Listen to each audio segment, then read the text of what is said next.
744年前，有一支当时世界上最庞大的跨海舰队浩浩荡荡驶向了日本九州。元世祖忽必烈集结了14万大军，4400艘战船，他下定决心要把日本化为海外行省。谁也没想到，这一切最终却被一场台风撕成了碎片。发人深省的是，真相远比神风更加残酷。这不是天灾，而是一场从开局就注定崩盘的人祸。继1274年的文永之役之后，1281年元朝再次东征日本。当然这时候日本的防范早已今非昔比，北条失宗用20多公里的石墙封锁海岸，武士们夜袭放火，专挑落单的围追堵截，始终占据着战场主动权。但是真正瓦解10余万大军斗志的，不是石墙，不是武士刀，而是援军将领的明争暗斗和无耻背叛。台风来袭那个指挥官竟然带着亲兵逃命。台风过后呢，数千援军困守荒岛，日军的屠刀只砍向了蒙古人、女真人，却唯独放过了南宋的降兵。到这个时候呢，南宋的人们才想明白，原来他们的血泪只是忽必烈野心的燃料。一场神风被传说了几百年，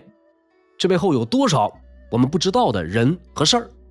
烽火赵东南元日战争的第2集，我们来聊一聊弘安之役。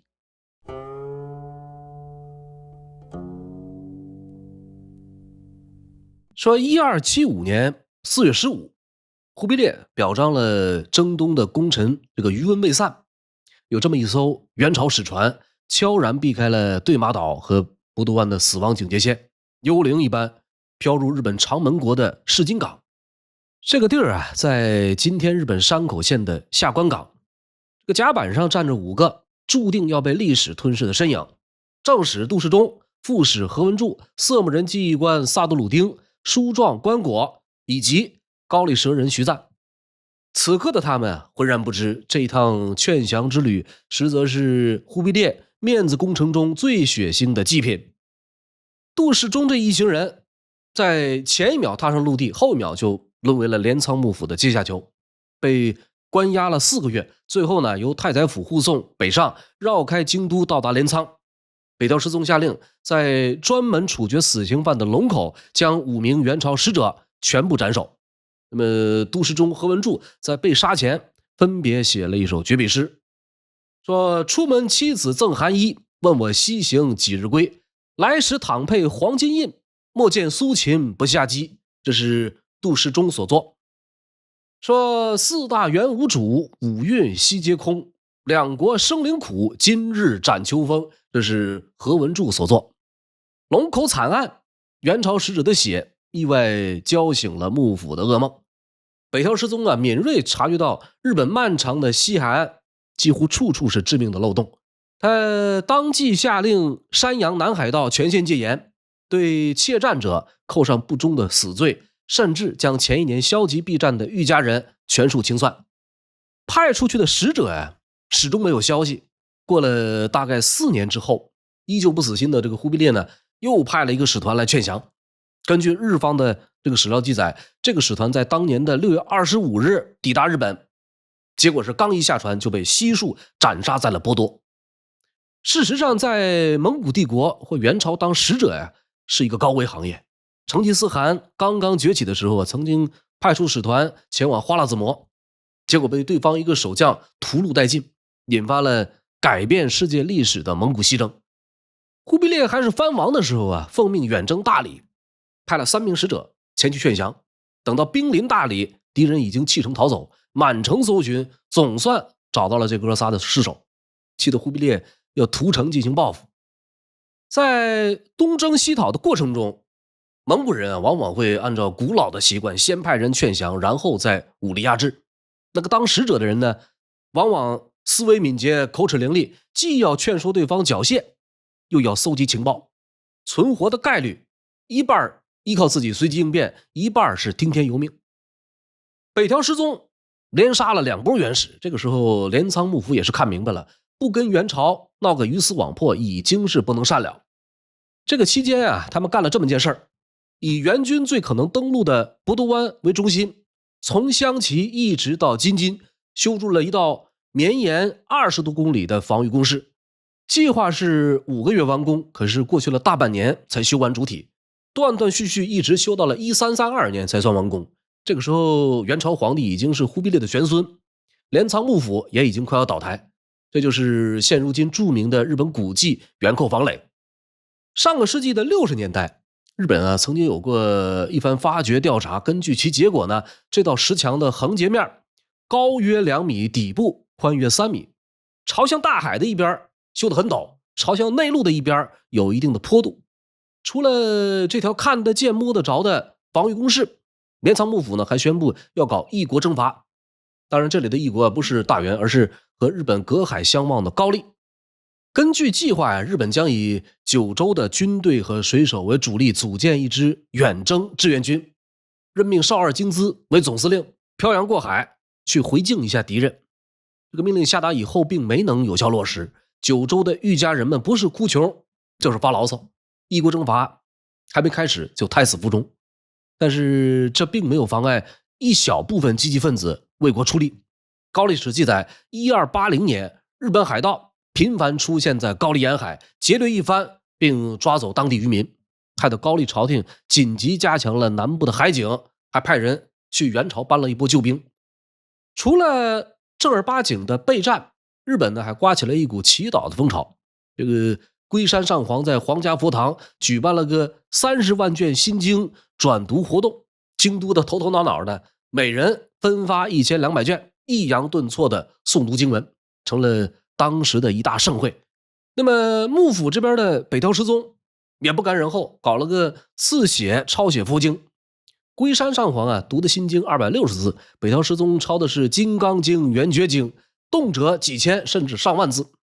这个时候的东亚格局实际上已经发生了翻天覆地的变化。此前唯一为日本分担了一部分军事压力的南宋，已经从地图上彻底消失，取而代之的是一个更加强大的元帝国。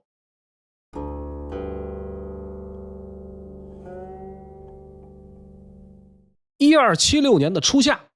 占领了临安，完成了南北统一大业的伯颜，押送着南宋小皇帝和太后一行从大都北上，前往上都开平府。去开平干什么呢？去那里觐见忽必烈。此时天下已经统一，但是并没有太平，武力可以轻易占领一个地方，却很难统治一个地方。吞下南宋地盘之后，忽必烈呢喜忧参半，喜的是卧榻之侧再无他人酣睡，他已经是名正言顺的中国之主；忧的是这么大一块蛋糕吞下去实在是不好消化。一方面是江南地区让他十分头疼，年年有人叛乱，此起彼伏，前赴后继，有的时候是一州一县，有的时候战火席卷数省。另一方面呢，则是南宋遗留下来的职业军队也让他吃不下饭。两宋积贫积弱，大家可能听得耳朵都快起茧子了。我给您说一个细枝末节。唐末5代以后募兵制代替了征兵，成为基本国策。但是两宋的募兵呢，从根源上存在致命伤害。他的募兵有这样几个主要来源：一是灾年招兵，把灾年里的流民、盗匪招进军营，这是为了维稳，怕这些人闹事儿；二是招刺当兵，把各种罪犯集结入伍，流氓不可怕，就怕流氓合法化；三是抓壮丁，这是历朝历代都会采取的办法，兵源不够，壮丁来凑，流民、灾民、盗匪、流氓、黑社会、壮丁，这样一来可想而知，兵员素质一定是参差不齐的。可是养兵的军费却直线上升，本来是想让游民变成军人，到头来却是军队变成了游民集中营。到了元朝接收以后，这些人有多大规模呢？高达60-70万。元朝给这支职业军队取了个新的名字，叫做新腹军。取个新名就能让人们乖乖听话吗？显然不能够。那么1278年，枢密院就跟这个忽必烈报告说，由于很多行省官员体恤管理不当，使得不少新腹军为谋衣食四处流窜，这些士兵不愿意或者不能够回家种田，只好混迹都市，拉帮结派，坑蒙拐骗，打架斗殴，已经成为严重影响社会稳定的一大隐患。因此枢密院的建议是朝廷务必想办法招揽安抚他们。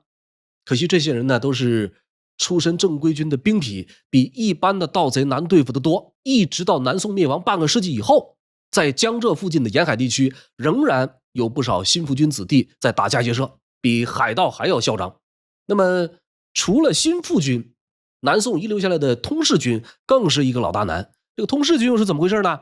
这是一支狠起来连自己人都不放过的武装力量，它的主要构成是因为各种原因逃亡到南方的蒙古人和色目人。论武力值，这群人素以作战彪悍狠辣著称，是名副其实的亡命徒。但是到了和平年代，怎么安置这帮人，也让元廷伤透了脑筋。忽必烈一直想要征服日本，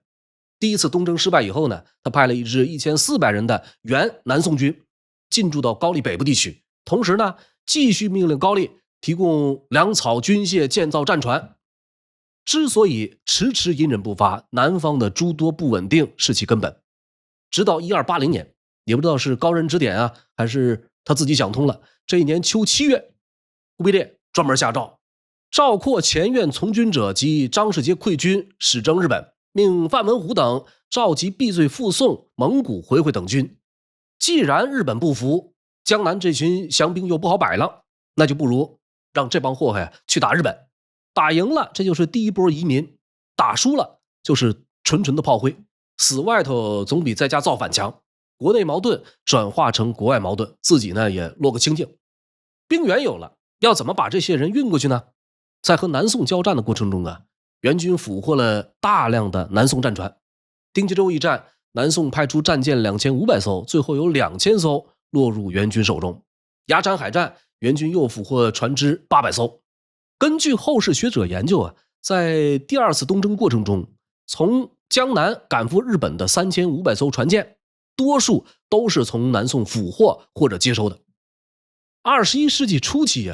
日本考古人员在古战场的海底发现了一批漆木制品，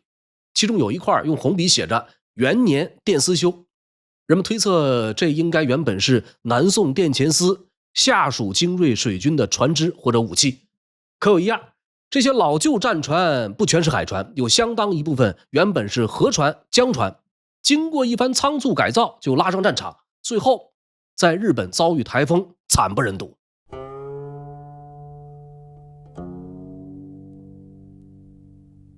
说在原上都开平府有一座宗毛殿，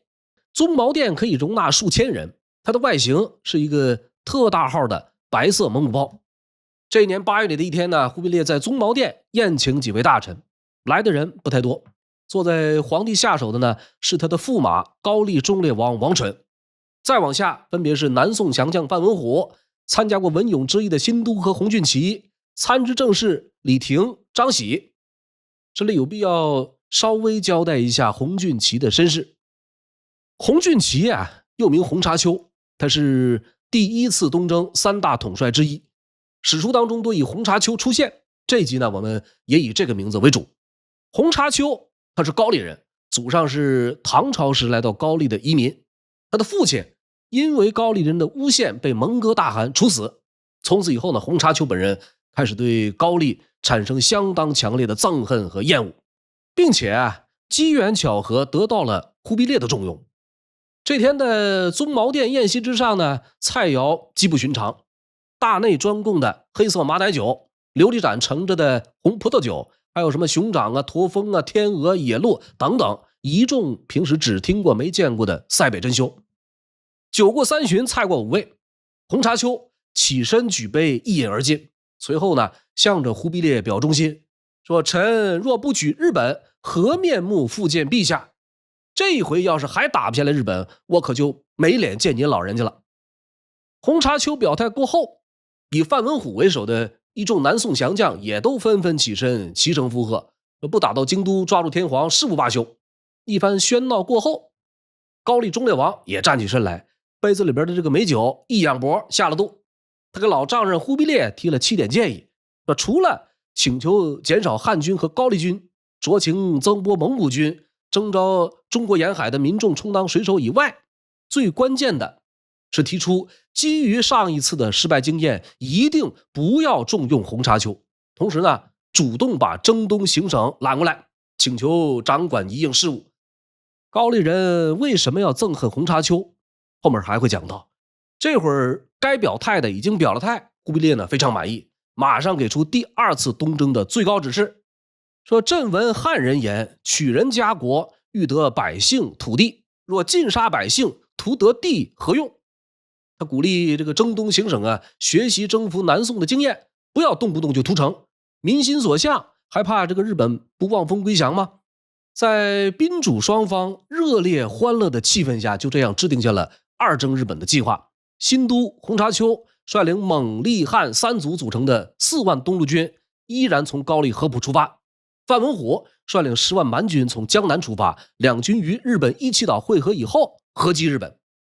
战争想要胜利啊，天时不如地利，地利不如人和。但是从宗毛殿会议上忠烈王打压洪察丘就能看出，忽必烈组建的这支队伍啊，最大的问题就是人不和。这一点上呢，忽必烈心里也跟明镜似的，所以半年以后再给东征将士践行的时候，忽必烈呢反复叮嘱众人说：“又有一事，朕实忧之，恐卿辈不和耳。倘若彼国人质与卿辈有所异，当同心协谋，如出一口答之。”同心协谋，一口答之，可能吗？当然不能。特别是新都洪察丘和高丽统帅金方庆，先发的东路军啊，共计4万2千人，这其中的1万5千蒙汉军由征东都元帅新都洪察丘统领，1万名高丽军主要由金方庆统领，还有1万7千人是由高丽提供的水手艄公。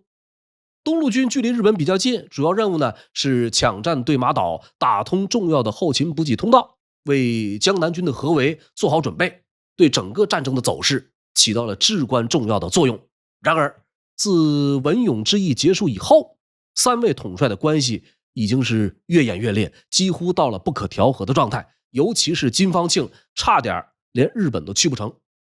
且说1277年征战归来的金方庆，因为忘了把46副盔甲上交国库，遭到元朝派驻高丽的镇守官达鲁花赤实名举报，被诬告谋反。这个事当时闹得很大，新都作为金方庆的顶头上司，非但没有出面帮忙澄清，反而率领300骑兵闯入金府抓人。随后呢，洪察丘听到风声也来插上一脚，非要对金方庆严刑逼供，打算趁乱弄死他。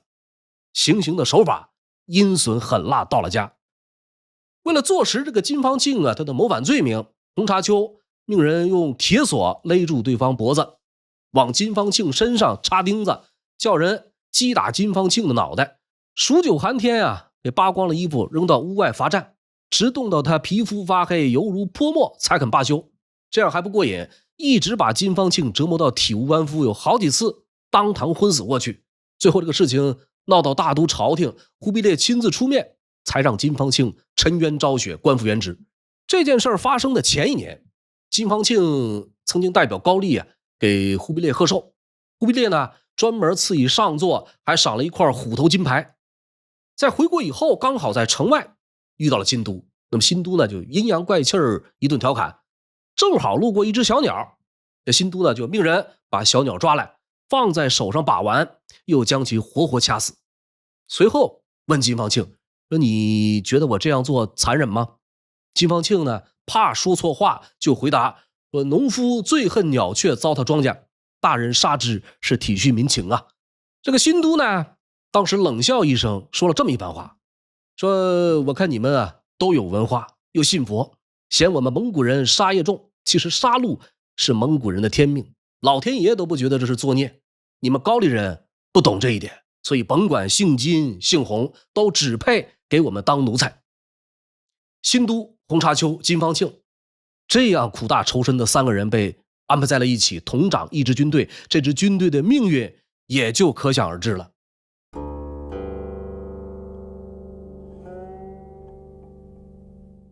1281年5月初3，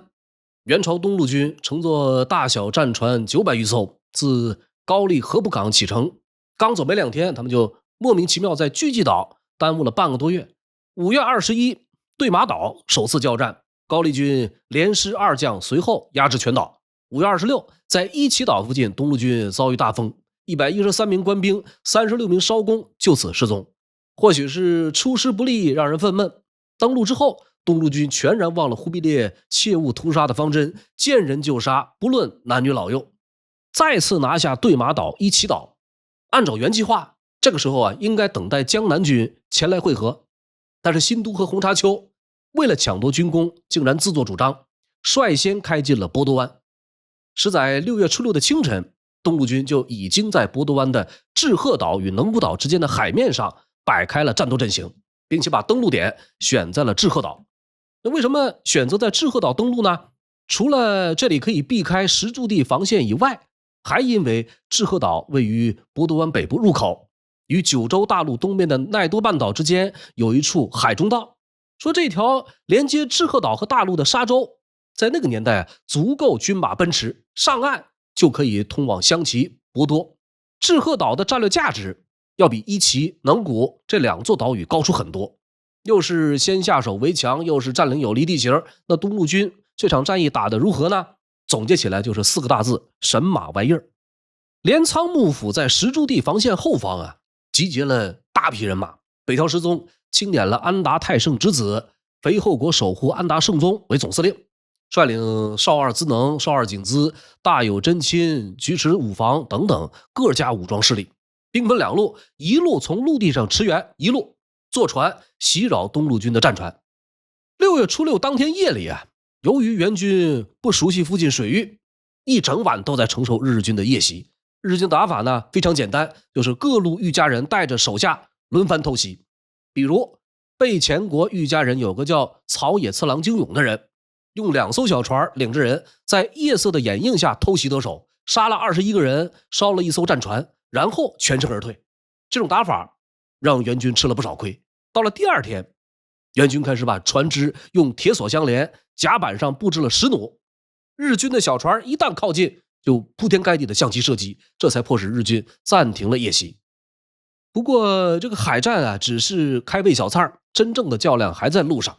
在日军连番夜袭之下，援军始终无法登陆，那个新都呢，只好先派出小股的精锐，携带着轻便一点的武器，和日军抢占几处关键阵地。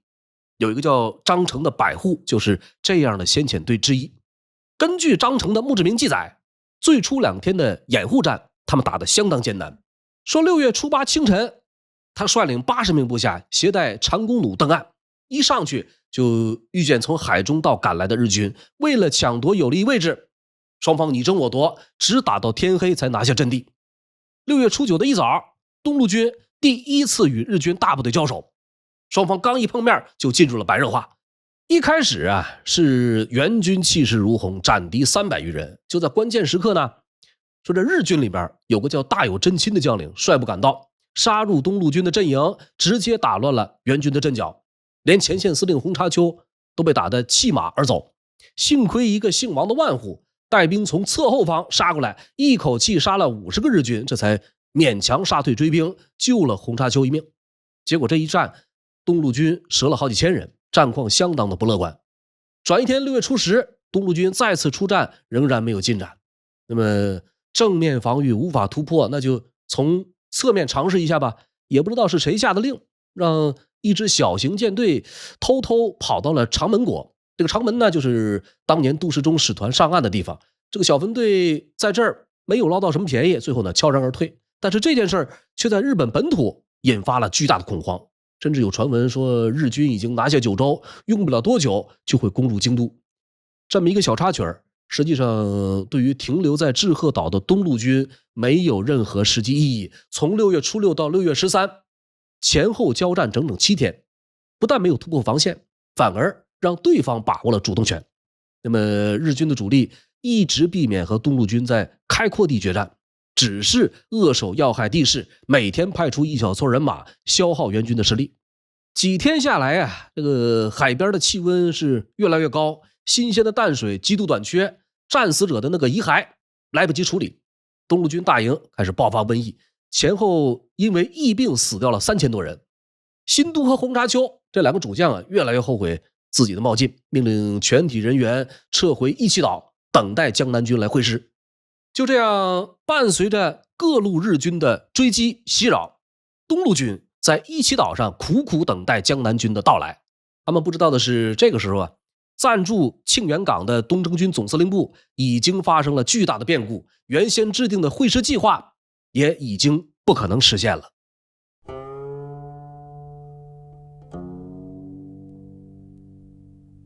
庆元府这个地儿原本叫做明州，治所在今天的浙江宁波。这里曾是宋朝和日本之间最大的国际贸易港之一。南宋时期在这里设置了市舶司，专管海外贸易和税收。每年农历6月，停靠在庆元的商船依靠南方吹来的季风，就可以装载着什么香料、陶瓷、丝绸、书籍等等唐物横越东海，只要7个昼夜就可以进入日本波多湾。等到来年开春或者8、9月份，这些商船呢又会乘着北风返航，给江南的商人仕女带来黄金、硫磺、倭刀和扇子等等跨境热卖商品。可是1281年6月18的庆元港却成了另一番景象。这天10余万的江南军黑压压密麻麻挤在这里，他们正在等待出海。为了把这些军队和物资运到前线，元朝共计动用船只3500艘。尽管可以加上种种限制，但是3500艘这个数字仍然十分惊人。这已经接近600多年以后诺曼底登陆盟军舰船总数的一半。一些日本学者呢，干脆称之为人类史上最大舰队。说这么像样一支舰队，怎么着也得有个这个战绩能与之匹配的指挥官吧。江南军的司令长官姓范名文虎，江西丰城人，曾经是南宋殿前司副都指挥使，大将吕文德的女婿，权臣贾似道的亲信。宋元襄阳大战的时候这个范文虎受命解救襄阳，扬言吾将兵数万入襄阳，一战可平，牛皮吹得很响。等真到了城外呢，范文虎立刻换了嘴脸，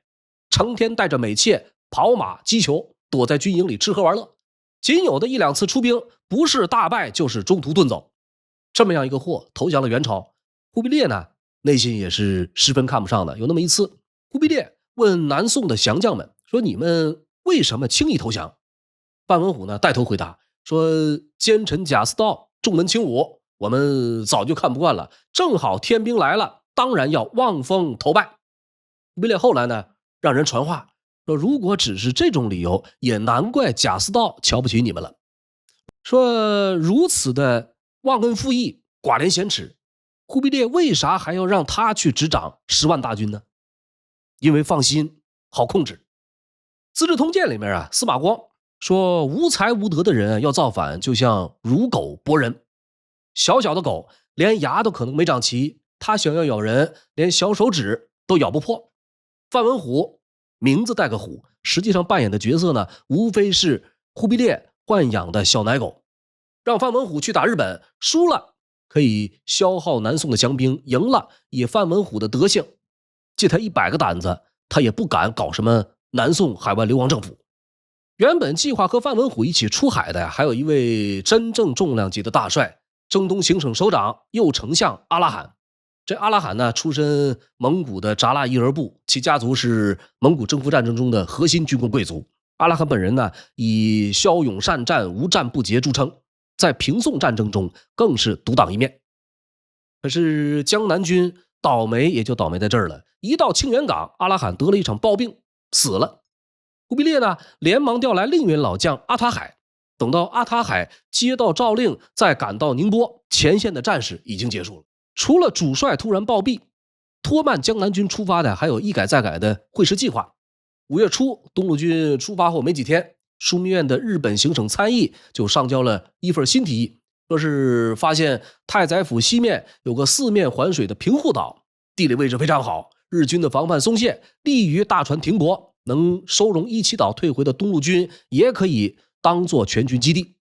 说那就改到平户岛吧，3500艘大小战舰浩浩荡荡出了海，半道上还走偏了，走到了高丽南边的丹罗岛。这玩笑可就开大了。我们可以从地图上大致看一下平户岛和丹罗岛的地理位置。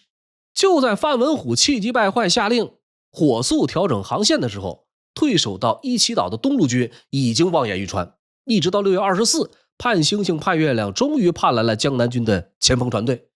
东路军由此开始重整旗鼓，以金方庆的高丽军为主力，江南军50艘前锋战船充分支援，于6月29日7月初2在伊奇岛与日军展开了攻防战。面对来势汹汹的东路军，日军这边也是不甘示弱，一次就投入了数万兵力，大有一决胜负的意思。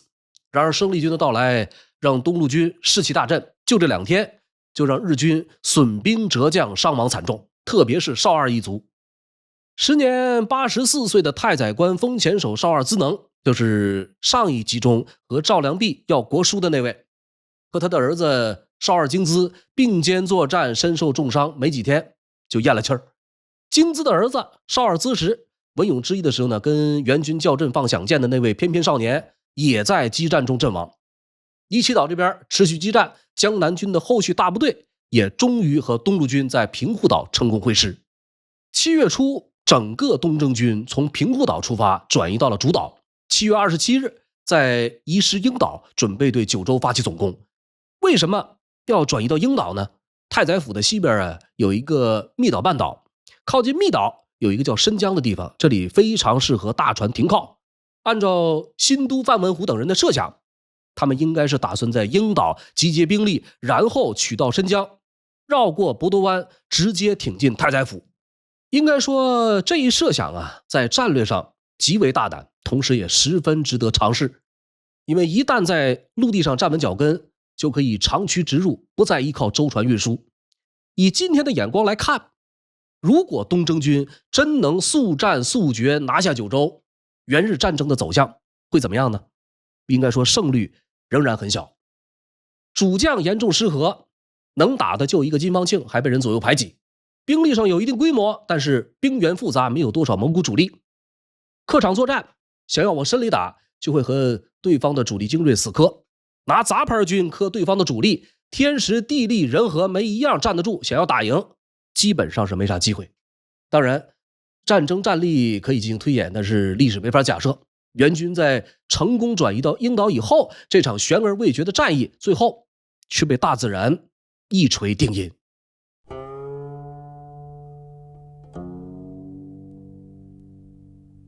说这年8月初1后半夜，子时刚过，东征军10万大军连同数千战船正沉浸在宁静的睡梦中。不知什么原因，海面上突然刮起一股强劲的西北风，硕大的雨点和冰雹顷刻间从天上砸下来，打的甲板是空空作响，声势骇人。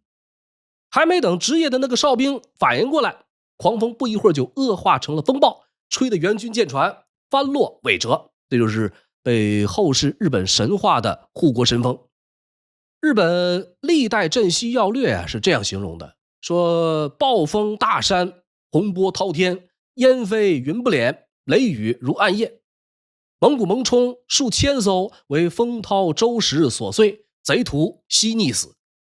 根据后世日本气象权威专家推算这股神风的中心气压高达950百帕，最大瞬时风速为每秒 55.6 米，掀起的浪高足有19米，其强度甚至超过了现代气象学界定的超大型台风。东征军随军令史李顺事后回忆，他亲眼见到海岸边几个人都合抱不了的大树被连根拔起。在大自然面前，纵使千艘巨舰也不过是海中浮游。可以想象被这样一场突如其来的台风袭击，东征军会是怎样一个下场。数千战舰被吹得七零八落，要么被巨浪打翻倾覆，要么被冲上礁石岩山撞得四分五裂。至于人呢，或被卷走，或被溺亡。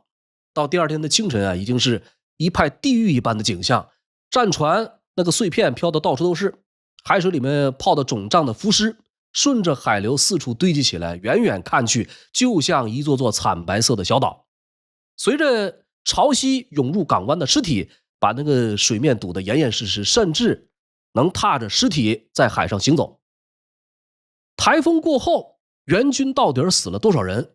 综合各类史料典籍来看呢，援军各部的受灾情况很不平均，没有留下一个确切的死亡人数。但就各方的情况来看呢，新都等人领导的原东路军，特别是高丽军损失不大。江南军在大风破船之后，靠着漂浮物活下来的散兵也不在少数，比如驻守鹰岛骷髅山的女真将领李廷。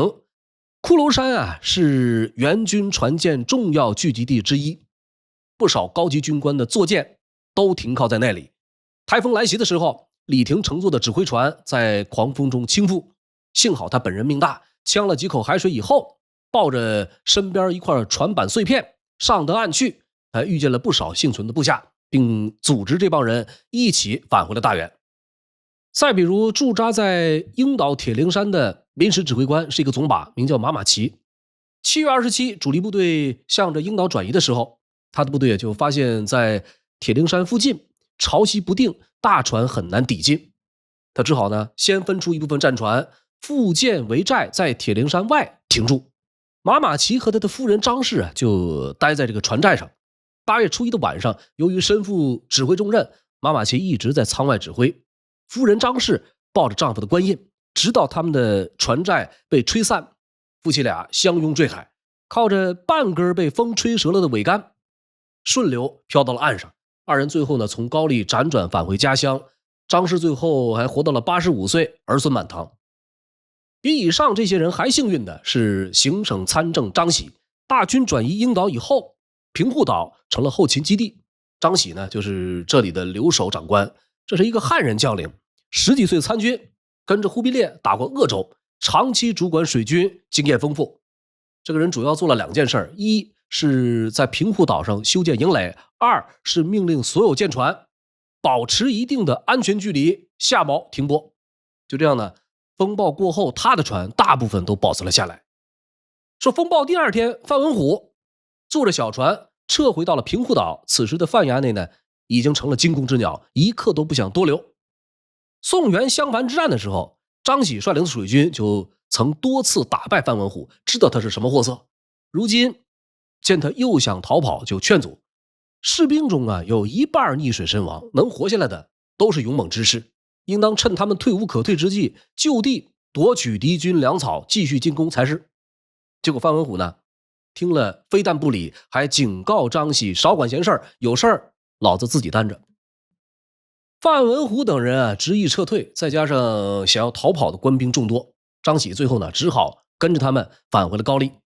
他们这么一撤，不但碎了日本人的心，也害惨了被范文虎丢弃在鹰岛的东征军残部。风暴过去5天以后，东征军大部队已经陆续撤退，日军统帅少二景资迅速出击，好几百艘战船纷纷出海扫荡残敌。与此同时呢，在鹰岛附近有大概几千名东征军幸存者，在一个外号张总管的百户带领下，他们设置工事，伐木做舟，一边搜集武器准备拼死一搏，一边修补受损的战船准备逃离日本。然而呢，他们仅仅躲避了2天，就被少二景资发现，在张总管的指挥下，这些人在鹰岛的滩头打了最后一仗，结果杀逆更多，请降者1000余人。就这样，凡是北方来的蒙古人、高丽人或者汉人全部被斩首，只有被称为唐人的南宋新附军得到优待，免死为奴。神风加上后期扫荡一共死了多少人？原始日本传的说法是最夸张的，他说10万之众得还者3人耳，10万人最后就回来仨，也有的说10存1二，10丧6七。近现代的一些研究者经过反复推演考察估算，有的认为援军损失在 60% 上下，有的认为呢超过10万人，比例在 70%， 确切的数字已经没法得到，种种说法呢只能做个参考。1974年有日本农民在鹰岛海滩发现了一方蒙古官军总把铜印，自那以后呢，有文物陆续从鹰岛海底出土，其中有一些针孔密集杂乱的船板，手工粗糙七拼八凑简单结合的零部件。拿这些零部件和同时期发现的那个宋船相比，人们得出一个结论，东征军的舰船有不少都是由业余工匠在匆匆忙忙的情况下赶修下水的，再加上很大一部分战船原本是河船、江船，吃水较浅，抗风能力很弱，在罕见台风的摧残下，这些船只很容易就会破损沉入海底。另外一个关键，九州地区本来就是台风多发地，元军二次东征的时间段刚好又是最危险的台风多发季节。由此可见，元朝大军的倾覆一半是天灾，另一半纯属人祸。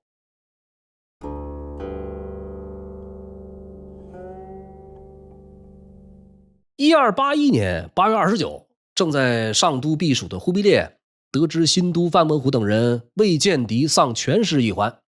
不由得大为震怒，特意组织三堂会审。在堂上呢，范文虎等人报告台风过后，他们本打算重新制定作战计划，但是几个直属统兵官不听劝阻，临阵脱逃，他们这才不得已组织了剩余的军队返回合浦，遣返回乡。结果没过几天就被打了脸，有几个侥幸逃回来的兵卒把真实情况带回了大都，说范文虎等人各自挑选船只逃跑，把当兵的留在了岛上。仗打输了，人也死了，总得有个说法。照理说呢，东征军领导班子以及各级军官都难辞其咎。忽必烈本来是想尽罢大小将校，把他们全部开除，后来呢，经人劝说，又改为罚款了事儿。前后反差这么大，这个忽必烈真这么仁慈吗？当然不是，主要还是如果再打日本，既需要钱也需要这帮人。之后几年呢，忽必烈的征日本行省立了废，废了又立，始终不甘心就这么算了。为了三征日本，他对前2次失败的反思总结也是比较认真且深入的。为提高兵员素质，忽必烈呢特意选拔训练了一批海军陆战队，从蒙古军中专门挑选习惯舟师水战者，甚至呢连宋元时期东海上著名的海盗头子也都被纳入其中，可见忽必烈的决心之大。武器方面，忽必烈也大力改进。文勇之役，将士们就发现，与其跟日本人比刀剑，他们更害怕元军的西域炮。得知这一点呢，忽必烈立马提高军费，生产一批新品，同时还培养一批造炮工人。此外呢，大元的军工研发部门还针对日本神风捣鼓出一种征日本迎风船，说是足够应付任何极端天气。至于军容军纪、后勤支援，忽必烈也一样没落。说1283年忽必烈找来江南术士张康，替自己占卜三征日本的结果。张神仙呢，用太乙术掐指一算，给忽必烈留下8个字，说民力未苏，天意未许，正好戳中了忽必烈的痛处。不知是张康真有本事还是碰巧，这之后不久，元朝内部发生了多起叛乱。先是漠北的蒙古宗王叛乱，紧接着是辽东宗王乃延造反。眼看元朝内乱频发，察合台、卧虎台系的宗王海都和都洼也趁乱企图侵吞元朝的西北地盘。好不容易把这些叛乱都平息了，忽必烈呢又在1284年到1294年卷入多国外战，3次安南战争、1次占城战争、3次缅国战争以及1次爪哇战争，只打得江南地区盗贼横行，官府束手无策，要么当汉武帝，要么做秦始皇。面临这种艰难选择，忽必烈只好让步，三征日本呢就这样被暂时搁置了。1294年正月22， 80岁的忽必烈病逝于大都紫檀殿。临终的前5个月，这位叱咤一时的战争狂人还在往高丽派遣监船监粮的官员，打算把出兵提上日程。忽必烈的东征日本到最后至死方休。孙子兵法在衡量战争胜负上有5事7情一说。5事指的是道、天、地、将法，总结起来说的呢就是2件事：战争的合法性或正义性、军事实力以及充分发挥的客观条件。道呢是道义，狭义上是民心向背，广义上是大义名分。忽必烈发动元日战争在道义上显然立不住脚，这是一场侵略行为，不是为了江山永固所必须的，而是蒙古世界征服战争的延续。天呢是天时，2次征伐日本得不得天时呢？第1次文勇之役刚刚改了年号大元，理论和实际都需要一场对外战争，勉强说得过去。第2次呢，弘安之役是发生在刚刚灭宋不久，常年征战，穷兵黩武，在国家和百姓都需要休养生息的时候，跨海征东显然并不明智。地是地利，背井离乡异国作战，没有办法像在陆地上一样获取充分的战略情报，施展战术侦察。沿海的地形地貌完全不利于骑兵冲锋，怎么看怎么是个死局。将是将领，忽必烈的一干将帅举与猜忌互相掣肘，无论前后哪一次，单从出征战略角度来看，选拔的将领都是不成功的。法呢是方式方法，战略战术。第一次如果兵贵神速，奇袭得手，文勇之意援军还是有的看的。第二次布局应导也是可圈可点，只是可惜毁在了台风天灾。除了这2点，战略战术几乎连3流都赶不上，更不用提还有一败而馁远遁千里的糜烂军纪。综合来看啊，忽必烈的征伐日本在道天地将法这5项上分数全都不及格，就算没有神锋，他的胜率能有多大呢？大元帝国一个关键转折期本来应该发生在忽必烈统治的后半段，因为穷兵黩武，最终完美错过。为了威加四海的快意，错失最关键的转型良机，孰重孰轻呢？因此我们说，历史从来不会因为一场台风被掩埋，后人会看着前人的尸骨写下真相。感谢您收看收听本期节目，这里是烽火赵东南，如果喜欢欢迎您点赞转发。本期节目到此结束，我们下一期不见不散。